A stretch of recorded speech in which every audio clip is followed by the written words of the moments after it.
I really liked the panel, actually. I thought that was really interesting today. That was definitely a highlight for me. It was interesting to hear from the advertiser's perspective because that's not something that I often get to see.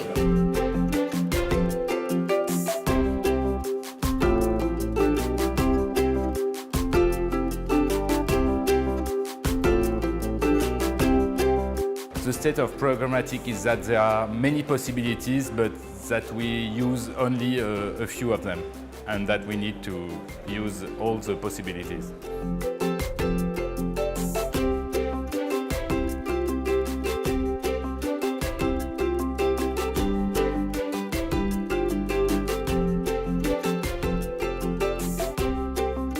We are located in a Dutch market and we see a lot happening, and of course sometimes we think it's not going fast enough, but in overall it's making sense.